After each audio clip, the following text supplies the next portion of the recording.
Say, what's cracking, YouTube? It's your boy 16 to life, and I'm back like I'm on a parole violation. Yard down. Now, for those of y'all that's new to my page, in 1994, I got arrested. I was eventually sentenced to 16 years plus life. I served 24 years straight in the California prison system. And during those times, I accumulated some good stories and some good insight on things related to prison. And I'm going to share some with y'all today. If you like the video, be sure to hit that like button, subscribe, leave a comment. Most importantly, hit the notification bell. That way, anytime I drop a story, you will be notified ASAP Rocky, and you can hop right on it. Also, do not get it twisted. Check my music out. I rap, and my flow is none like Curtis Blow. I got a song called Never Gave Me Therapy. It's on all major streaming sites. You also should and could go to my YouTube playlist. Go to gas stations, and a lot of my music is there. I gas. You definitely gonna be impressed. Now, let's hop into this video. A couple of days ago, somebody left a comment in my section, and normally when I get a comment that is so good I don't want to answer it, I want to turn it into a video, I'll write the person's name down so I can shout them out and thank them. Unfortunately, this time I didn't do that, and so but if you happen to ask this question, that you know who you are. And so the question that was asked to me was, how do I believe Banky Pound would do in a California prison? Or he asked, do I think Banky Pound could survive in a California prison? The question was something like that. And so for those of you guys who may not know, I happen to know Banky Pound personally. And so how that came about was about a year and a half ago, maybe. Somebody left a comment in my section suggesting that I check his videos out. And they told me he had done like about 33 years straight in prison. And so I went to one of his videos, and immediately I liked it. He was definitely an intelligent and articulate dude. And I also like how he didn't glorify prison, but he didn't glorify prison, and he didn't try to put extras on himself. You know, he just told the story how it is. And just for me experiencing the same type of thing that he experienced, I felt that he was a genuine person. A lot of people fail to realize that prison is pretty much universal. You know, whether you in Oklahoma, you in Texas, you in Kentucky, California, New York, a lot of the same issues are happening in all the prisons in terms of things that lead to problems. You know, of course, gambling, not paying your drug debts, stealing, perceived disrespect, sports. Those are some of the things, not all, but just some of the things that can lead to problems in prison. And so people ask me, you know, with all the time that I've done, because I've done 24 years straight, do I still watch some other prison channels? And interestingly enough, I do, because I'm still intrigued by that type of lifestyle and just the things that people have to experience, you know, the things that people experience going through prison. And so with all that being said, I watched Banky Pound's video. I liked it. You know, I left a comment. To my surprise, he reached back out to me in a day or two. And then from there, we started to talk. You know, we started to talk and here and there periodically. And so, you know, I immediately felt that he also was a sincere, genuine person. You know, before I went to prison, I was in the streets selling drugs. You know, I started off selling marijuana from about the age of 14, then 15, 16, I started selling crack cocaine. When you selling crack, you know, and you selling drugs, period, you dealing with a lot of different people. You dealing with a lot of personalities. People coming, they trying to run game, run drag, try to con you on why you should give them some credit. They gonna pay you back this time. You know, initially I fell for a whole lot of that stuff, but after a while, you know, you dealing with a lot of people. You tend to can feel people and read people well. Same thing when you go to prison. You dealing with so many different personalities. You know, you'll have people that's opportunistic, looking to play you, con you. Sometimes people trying to bully you and test you, see if you got heart. So, you know, after a while, all that helps you to be able to read people. So me, I felt that Banky Pound was an extremely good dude, you know. And so through the course of our conversation, he eventually invited me out to where he stayed at in Virginia. Said, hey man, why don't you come on out? We can hang out for a while. So I'm feeling that he also got the same vibe with me. And so eventually, yeah, about 5 months later, I flew down there. We hung out for about a week. We talked, we kicked it, you know, we went to Went to the mall. He took me around to a few places to eat, breakfast, dinner and stuff like that. We had a real good time, man. And I eventually plan to go visit him again.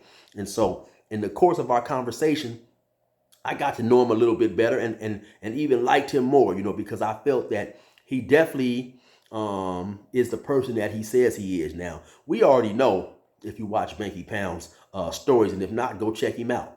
But we know that he ain't got no problem with bing, bing, bing, bing, bing, bing, bing, putting them hands on somebody.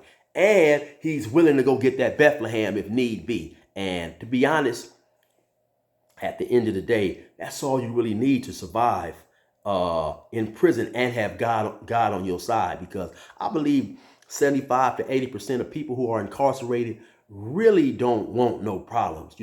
Prison is a place where it's ego driven. So you have a lot of people who will act a certain way in order to be received a certain way, so you have to do certain things. But a lot of times, some of those people are just fronting and really don't want the problem that they're portraying to want, because at the end of the day, who wants to get beat up, and even more, who wants to get stabbed and hurt and possibly lose their life? And so, I don't know if the person asked me that question because, a lot of times people will ask me questions because I guess they feel, if a person who's non-affiliate, how would he fare in a California prison? And you don't have to be affiliated with the Crips or the Bloods in California prisons to survive.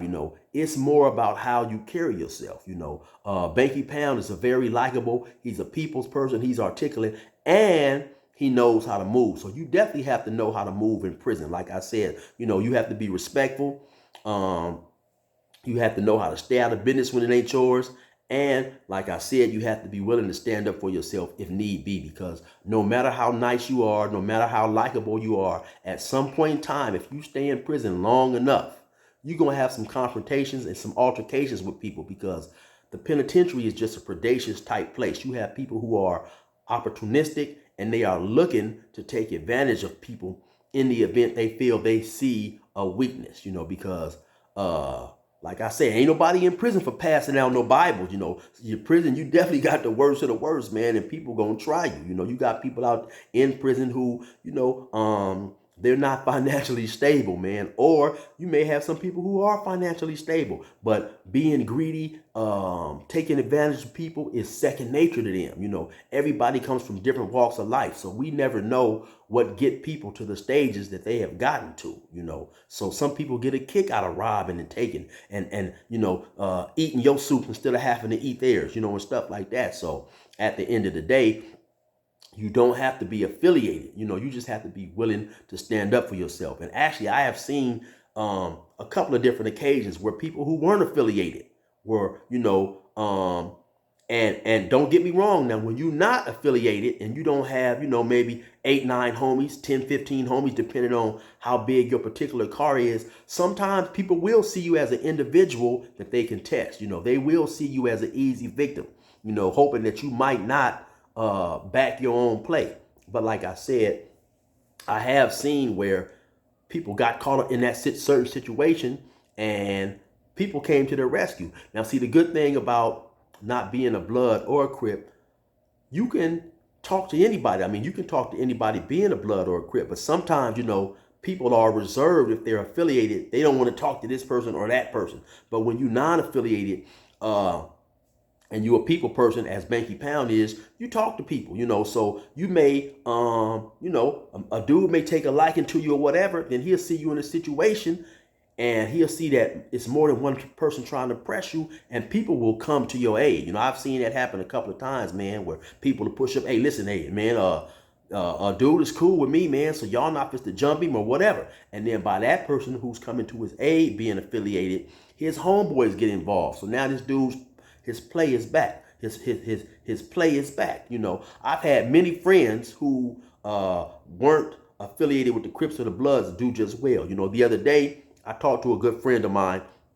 He's from Ghana. And he done just fine. I had another friend we called him Philly because he was from Philadelphia.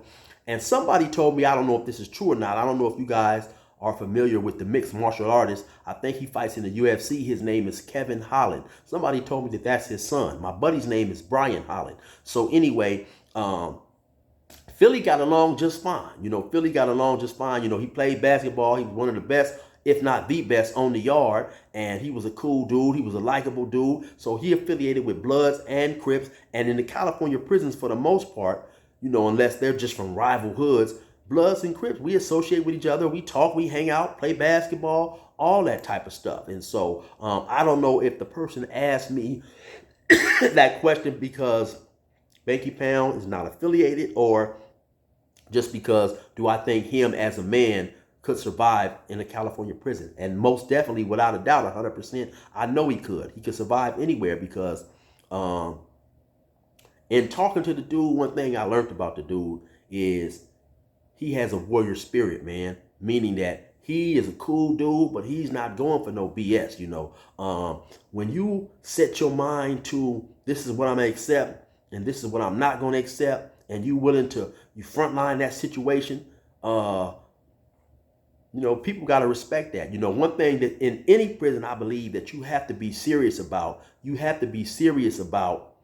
surviving, and sometimes, in order to survive in prison, you have to do what you have to do, man. If hurting somebody else means that you are increasing the likeliness of your survival, then that's what you have to do. Of course, you also have to have God on your side because, sometimes just being placed into the wrong situation may turn out good for you, may turn out bad for you. So that has a lot to do with it too. But a person's own willingness to do as much as he can to control his destiny in prison plays a whole lot into it. And I have seen dudes who will not defend themselves, unfortunately do become a